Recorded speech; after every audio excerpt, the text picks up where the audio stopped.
తెలుగు రాష్ట్రాల్లోని అన్ని జిల్లాలకు విస్తరిస్తూ అత్యాధునిక వైద్యం అందిస్తున్న మల్టీనేషనల్ హాస్పిటల్ మెడికవర్ హాస్పిటల్స్ ఇప్పుడు మన వరంగల్లో.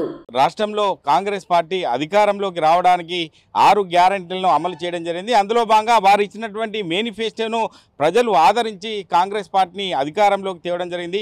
ఇప్పటికే 5 గ్యారెంటీలను పూర్తి చేసి 6వ గ్యారెంటీ యొక్క రుణమాఫీ విషయంలో ఈరోజు జూలై 18కి ₹1,00,000 రుణమాఫీ చేస్తుంది.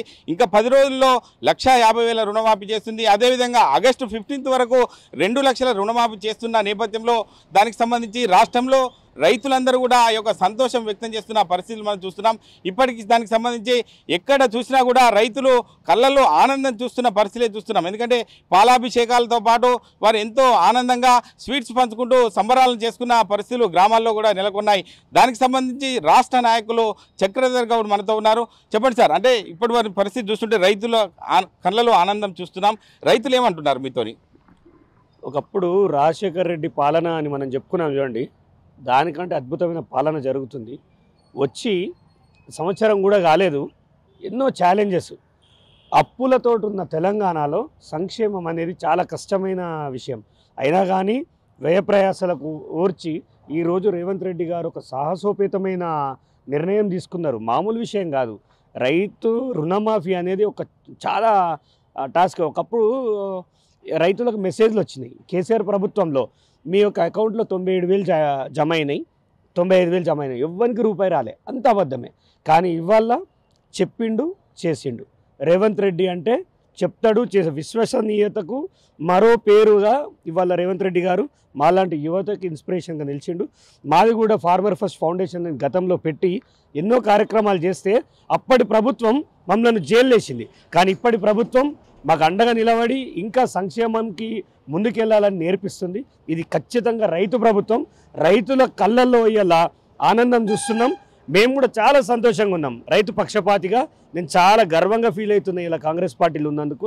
ఎవడెన్ని విమర్శలు చేసినా, ఎవడెన్ని మాట్లాడినా రేవంత్ రెడ్డి తీసుకున్న నిర్ణయం నాకు తెలిసి బహుశా దేశంలో ఇంత గొప్ప నాయకుడు దొరకడు. అంత గొప్పగా మొన్న జరిగిన ఎలక్షన్స్లో మీరు చూస్తే మోడీ హవా అంతా ఉన్నా కానీ ప్రజలు మాకు పట్టం కట్టిరంటే మీరు అర్థం చేసుకోవాలి. ఇది హరీష్ రావుకి ఇంకొక సవాల్ ఏంటంటే, మేము అన్నాము, రేవంత్ రెడ్డి గారు అన్నారు, ఇవాళ చేసిండు.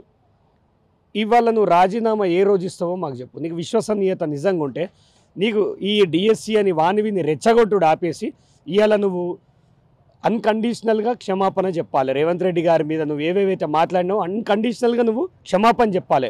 లేదనుకో నీకు పుట్టగతులు ఉండయి, రాష్ట్రంలో నువ్వు ఒక రైతు ద్రోహిగా మిగిలిపోతావు. ఇవాళ నువ్వు ఖచ్చితంగా సమాధానం చెప్పి తీరాలి, లేకపోతే ఒక తీర్మానం చేయి. నేను రాజీనామా చేయలేకపోతున్నా, రేవంత్ రెడ్డి గారు నన్ను క్షమించండి అను. మేమందరం నీ మీద కామెంట్ చేసుడు బంద్ చేస్తాం.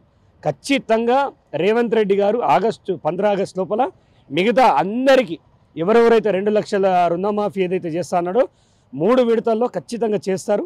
ఇవాళ మాత్రం యావత్ తెలంగాణ పండుగ చేసుకుంటుంది. ఓకే, అంటే బీఆర్ఎస్ పార్టీకి సంబంధించిన హరీష్ రావు కావచ్చు, మిగతా నాయకులు కావచ్చు, ఒక మహాలక్ష్మి పథకం, ఒక బస్సు ఒకటే సక్సెస్ అయింది, మిగతా గ్యారంటీలు సక్సెస్ కాలేని చెప్పి ప్రధానంగా ఆరోపిస్తారు. ఆ విషయంలో మీరు ఏం చెప్తారు? ఎవరు ఆరోపిస్తారండి? హరీష్ రావు, కేటీఆరా? ఇప్పుడు హరీష్ రావు పరిస్థితి ఎత్తుంటుందో మీకు చెప్తా.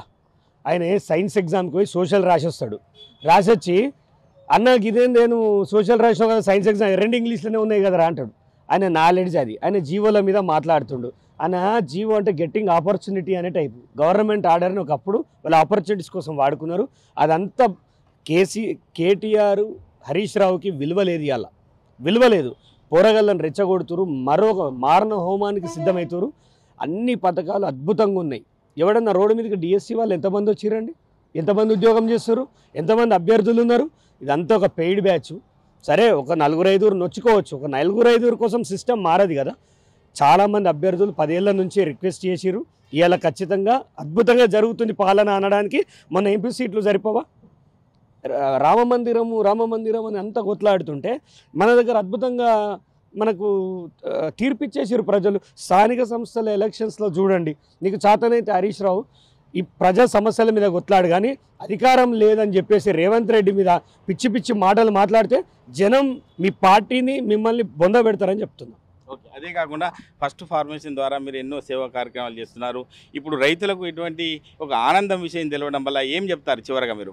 గత ప్రభుత్వం రాక్షస పాలన, నిజాం ఒకవేళ మళ్ళీ పుడితే 1000 నిజాములకు సరిసమానం కేసీఆర్ ప్రభుత్వం. హరీష్ రావు కాసిం రిజ్వీ లెక్క తయారై ఎంతో మందిని అణిచివేసిండు. మేము ఏం తప్పు చేసినామండి? రైతుల కోసం నిలబడ్డందుకు జైలు వేసిండు. కానీ రేవంత్ రెడ్డి గారు మాలాంటి వాళ్ళని చేరదీసిండు, రైతులకు మనం నిలబడాలని చెప్పిండు. మాకు ఒక మార్గదర్శకుడు ఉన్నాడు.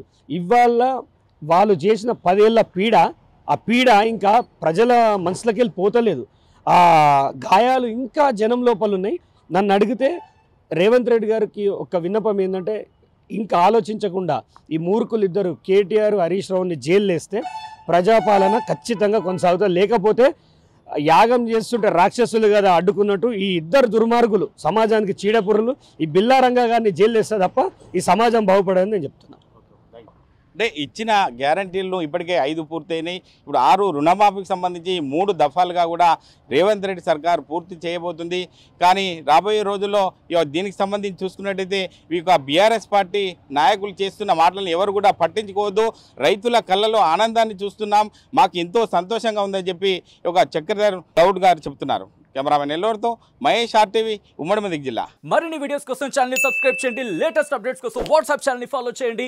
అండ్ లింక్ డిస్క్రిప్షన్ లో ఉంది.